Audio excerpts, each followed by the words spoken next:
बोलो जयकारा बोल मेरे श्री गुरु महाराज की जय। सभी गुरुमुख प्रेमियों से सप्रेम जय सच्चिदानंद। सभी दुनिया के बाशिंदे दुनिया में अपना जीवन गुजर बसर करने वाले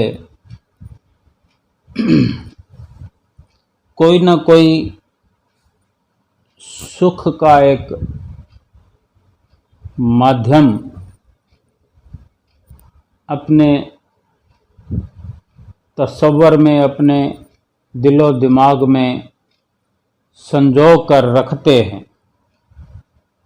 क्या कि कोई अधिक से अधिक पैसा कमाकर उसको जमा कर लेना चाहता है कि उसमें सुख मिलेगा।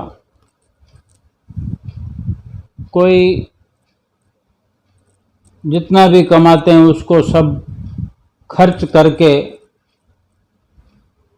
सुख पाने की चेष्टा में लगे हुए हैं। कुछ दुनियादार हो या दुनिया का कोई भी इंसान कह सकते हैं कि सोचते हैं कि हमें औलाद मिल जाए और औलाद में पुत्र हो और पुत्र को पाल पोस कर अच्छे से बड़ा किया जाए तो वो हमारे सुख का कारण बनेगा। तो कोई किसी माध्यम को, कोई किसी प्रकार का जरिया बनाकर उस पर अमल करता है कि ऐसा हो तो सुख मिलेगा, ऐसा हो तो सुख मिलेगा। यानी अलग अलग तरह से तर्क भी देते हैं और अलग अलग तरह से सोच भी रखते हैं। तो क्या संतों महापुरुषों का नजरिया क्या ठीक नहीं, जो हमें ज्ञान देते हैं अच्छे से अच्छा, और उस ज्ञान पर जो कि हम सीखते हैं उस पर अमल करना सिखाते हैं कि सुख तो हमारे इर्द गिर्द है, सुख से तो हम भरपूर हैं, सुख तो मिला हुआ है। और सुख की परिभाषा क्या है ये तो जान लें, और सुख की परिभाषा सिखाते हैं कि सुख क्या है। सुख रुपया पैसा कमाने में, सुख औलाद से हासिल होगा, पुत्र से हासिल होगा, पुत्री से हासिल होगा, या उन्हीं बच्चों को बहुत ज़्यादा अच्छे से लालन पालन करके अपना सर्वस्व निछावर करके और अच्छे से अच्छे पढ़ाई करा के सुख मिलेगा। ये हमारी अपनी सोच है। संत महापुरुष तो सुखी होने का तरीका बताते हैं, सुख का राज बतलाते हैं, और जो हम दुनिया में करते हैं, कर रहे हैं कि बच्चों का पालन पोषण करना बहुत अच्छी बात है, अच्छे से करना चाहिए। यानी जो हमारे पास सहजता से, सरलता से हमारे पास उपलब्ध है उसी में अच्छे से लालन पालन करना चाहिए, ना कि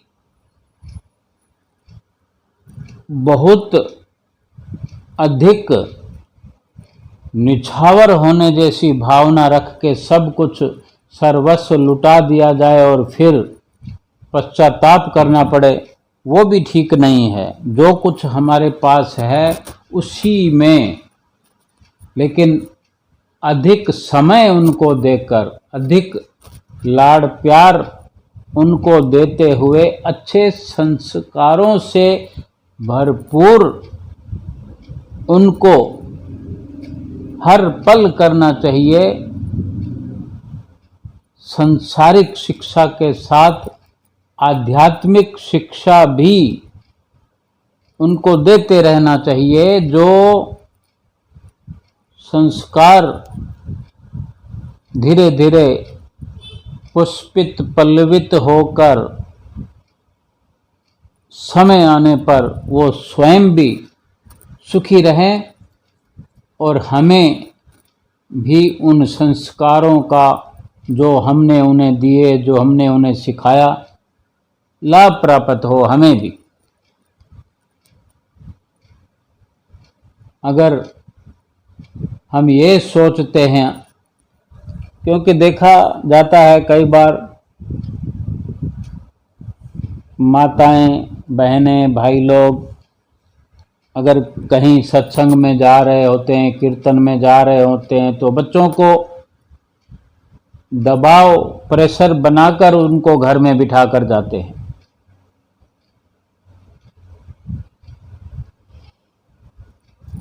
और दुनियादारी के किसी कार्य में जा रहे हों, या सिनेमा देखने जा रहे हों, या कोई खेल तमाशा देखने जा रहे हों, तो हम पहले से यही सोचेंगे कि ये तो बच्चों का काम है, इसमें तो बच्चों का होना जरूरी है, मनोरंजन।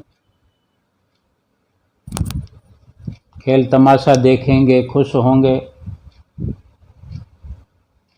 लेकिन अगर कोई भागवत कथा में जा रहे हैं, कोई आश्रम में जा रहे हैं, कुटिया पर जा रहे हैं, अगर सत्संग के अंदर अनुशासन बनाकर बैठना अगर बचपन से सिखाएंगे, तो क्या जीवन के अंदर वो गहराई नहीं जरूरत? जब समय समय पर, चाहे पढ़ाई का समय हो या खेलकूद का समय हो, या फिर युवावस्था में विवाह का अवसर होता है, उस तरह का जो जीवन शुरू होता है, और फिर उसके बाद जितने भी पड़ाव आते हैं, अगर भगवान के सत्संग में बैठना किसी को अगर आता है, और वो जो कथा कीर्तन सुनने का जो अवसर मिला होता है, जो संस्कार कुछ अंदर भर दिए जाते हैं, वो क्या समय समय पर अशांत होने पर, परेशान होने पर काम नहीं आएंगे?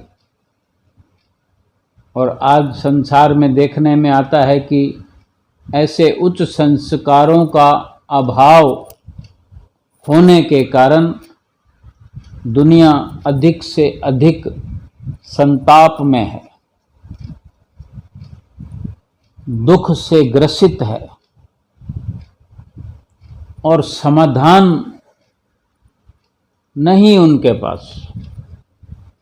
क्योंकि समाधान हर दुख का सत्संग में है, सत्संगत में है, सत्य के संग में है, भगवान कीर्तन में है, प्रभु के नाम में है।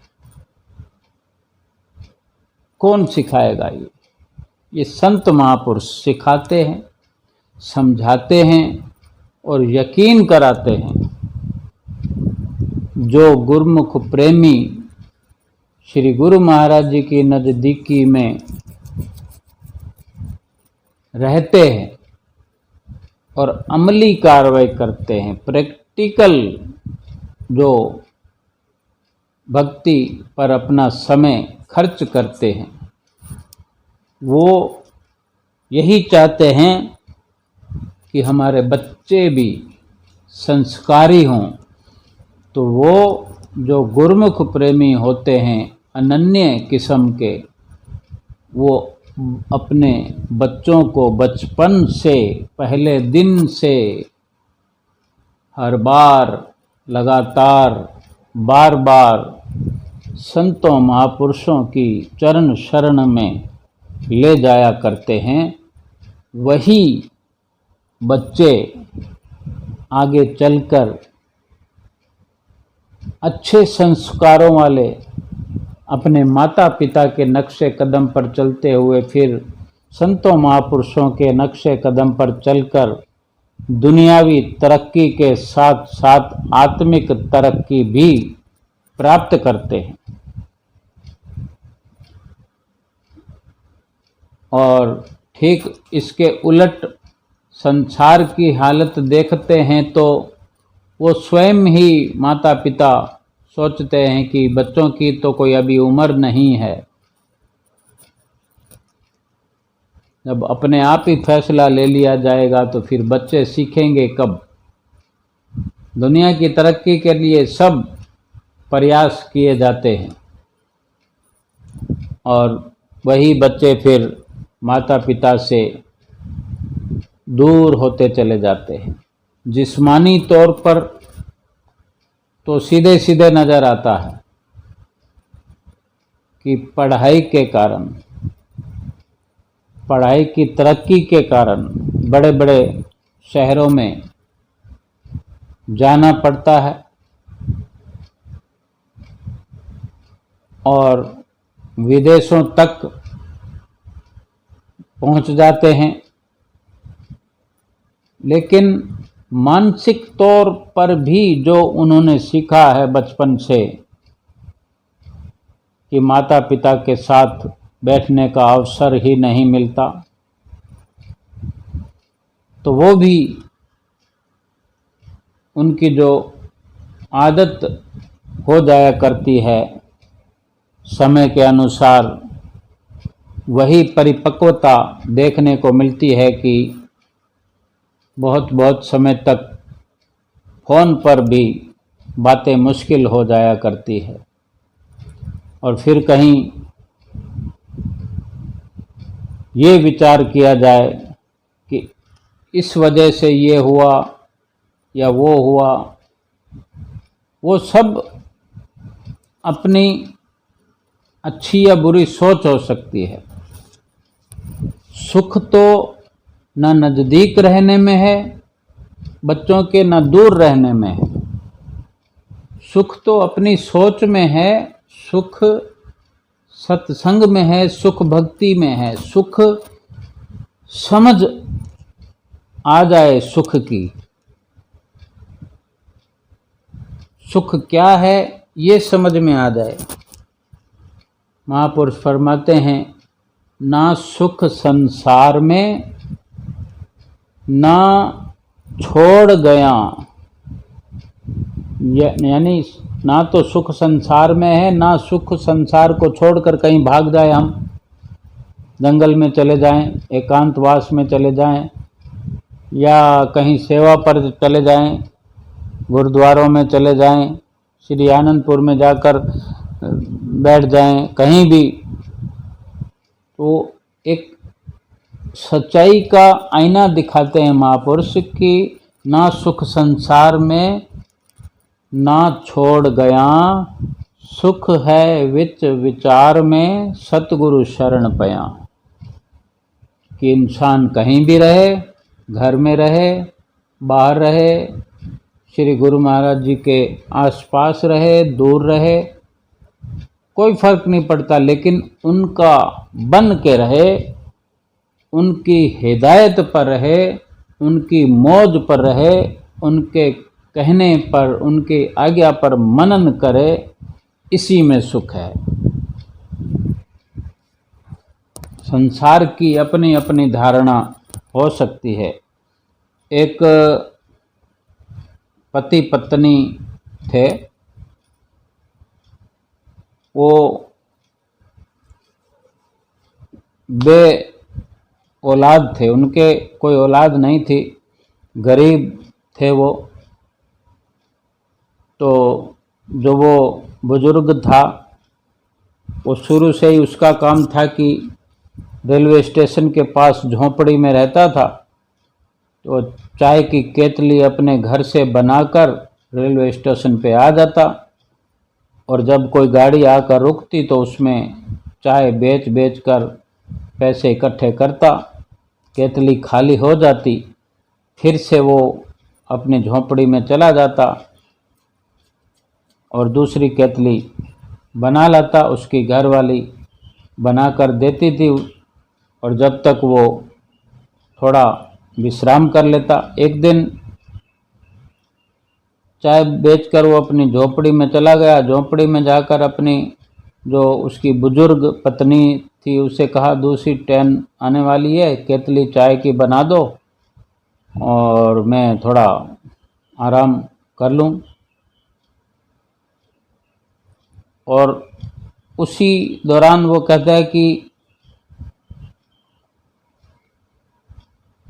काश हमारी कोई औलाद होती तो हमें इस बुढ़ापे में कमा कर खिलाती, हमें आज ये दिन ना देखने पड़े, मुश्किल समय हमारा अच्छे से निकल जाता। औलाद ना होने के कारण हमें इस बुढ़ापे में काम करना पड़ रहा है। तो वो कह रहा है और उसकी पत्नी चाय भी बना रही है और उसकी आंखों से आंसू बह रहे हैं। बहते आंसुओं से उसने चाय की केतली बनाई, चाय भरकर पति को दे दी और बुजुर्ग आदमी चाय की केतली लेकर वापस स्टेशन पर आ गया। उसने वहाँ प्लेटफार्म पर क्या देखता है कि एक बुजुर्ग और कोई जोड़ा है, पति पत्नी है, जो प्लेटफार्म पर बेंच पर बैठे हैं, जिनको वो सुबह से देख रहा है। वो कई केतलियां चाय की लेकर घर से आता है और खाली करके चला जाता है और वो देखता है कि वो पति पत्नी उसी बेंच पर सुबह से बैठे हैं। ना तो वो कोई गाड़ी में चढ़ रहे हैं और ना कुछ खा पी रहे हैं। तो उसने शाम का वक़्त हो चला तो उस चाय वाले बुजुर्ग ने उन दोनों के पास गया और पूछने लगा कि आपने कौन सी गाड़ी में जाना है, मुझे बताओ तो मैं आपको बता दूंगा कि आपकी गाड़ी कौन से प्लेटफार्म पे आएगी, कितने बजे आएगी, अगर आप बताएं तो। तब वो बेंच पर बैठे हुए पति पत्नी जो थे वो बोले कि हमें कहीं जाना नहीं है, हमारे छोटे बेटे ने यहाँ एक चिट्ठी देकर भेजा है और कहा है कि हमारा बड़ा बेटा हमें लेने स्टेशन पर आएगा और अगर बड़ा बेटा ना पहुँचे तो इस चिट्ठी में जो पता है वो किसी से पढ़वा लेना और उस पते पर आप चले जाना। आप हमें बस ये चिट्ठी पढ़ के बता दो। वो बेंच पर बैठे हुए पति पत्नी हैं जो वो कह रहे हैं केतली वाले से कि ये चिट्ठी पढ़ के बता दो इसमें क्या लिखा है, ताकि हम अपने बड़े बेटे के पास पहुंच जाएं। छोटे बेटे ने कहीं से जो जिस शहर में रहते वहाँ से अपने माता पिता को चढ़ा दिया और बोल दिया कि वहाँ जाके उतर जाना जहाँ गाड़ी रुकती है और वहाँ पर मेरा बड़ा भाई आएगा। तो अब वो वही कहानी सुना रहे हैं और चिट्ठी जो पढ़ने के लिए देते हैं चाय वाले को, तो चाय वाले ने जब वो चिट्ठी पढ़ी तो चिट्ठी पढ़कर वो ज़मीन पर गश खा के गिर गया। इतना सदमा लगा चिट्ठी पढ़ने से कि वो गिर गया।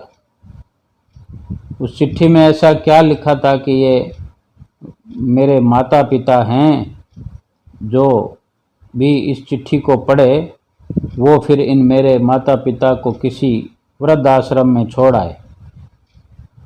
थोड़ा सा होश संभाला और फिर चाय वाला बैठा सोचता है कि मैं बे औलाद हूँ, मैं इस बात का दुख कर रहा हूँ, रोज़ सोचता हूँ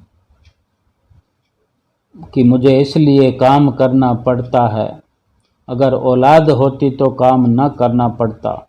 और आज वो उस बुजुर्ग दंपत्ति के दो बेटे हैं, एक छोटा और एक बड़ा, उनको दोनों में से कोई रखने को तैयार नहीं। छोटा बेटा कहता है बड़ा भाई ले जाएगा और बड़ा भाई आया नहीं लेने को। इससे तो अच्छा है कि जैसे हम हैं वैसे ही ठीक है। और ये कथा जो है इसको आज हम पढ़ रहे हैं, सुन रहे हैं,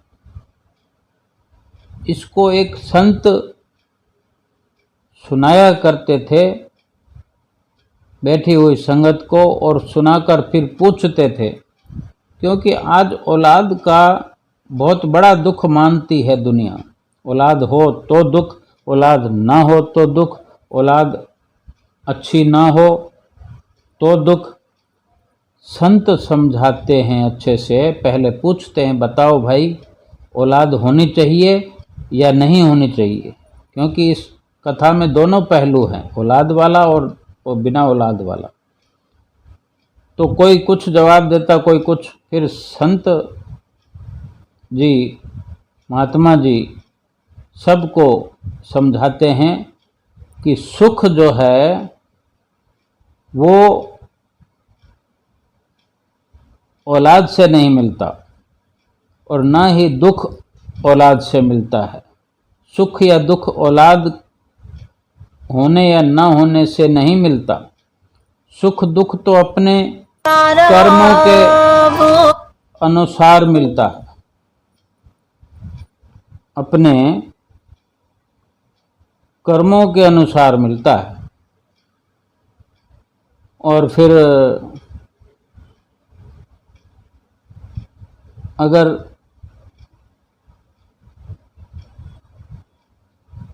औलाद सुख देती है तो वो हमें लगता है कि हमें औलाद से सुख मिल रहा है। असल में सुख हमारे कर्मों का है, औलाद तो जरिया है। लेकिन कर्मों में सुख नहीं तो औलाद नहीं दे सकती। और दुखी हो रहे हैं औलाद की वजह से, ऊपर से दिखता है कि हम औलाद की वजह से दुखी हो गए, तो ये भी हमारे कर्म है। अपने सोच को संवारने की जरूरत है कि ना कोई सुख देता है ना कोई दुख देता है। जब कर्म हमारे सुख और दुख के हेतु हैं तो कर्म अच्छे हों तो हम अकेले बैठे भी खुश रह सकते हैं। अगर हमारे सोच अच्छी है, हमारे जो विचार हैं या हमारी जो सुरती है सत्संग वाली है, भक्ति भाव वाली है, तो उसमें सबसे प्रथम तो यही सीख होती है कि किसी के साथ की जरूरत कहाँ है।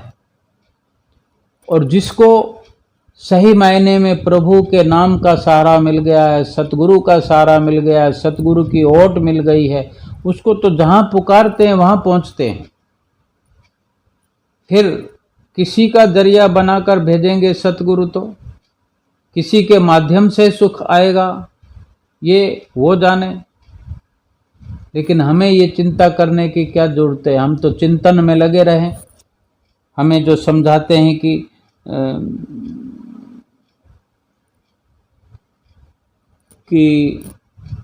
कर्म हमारे श्रेष्ठ होने चाहिए, तो हम श्रेष्ठ कर्म करते हुए अपना जीवन व्यतीत क्यों ना करें। अभी समय है, अभी वक्त है। अगर अकेले रहने की आदत हमें बचपन से हो, हम जहाँ उम्मीदें लगाते हैं उम्मीदें टूट जाती हैं, छोटे छोटे सहारे बनाते हैं वो भी खरे नहीं उतरते। सहारा तो एक सतगुरु का सहारा, नाम का, जो हर समय हमारा साथ देता है और इस भवसागर से हमें पार करता है। बोलो जयकारा बोल मेरे श्री गुरु महाराज की जय।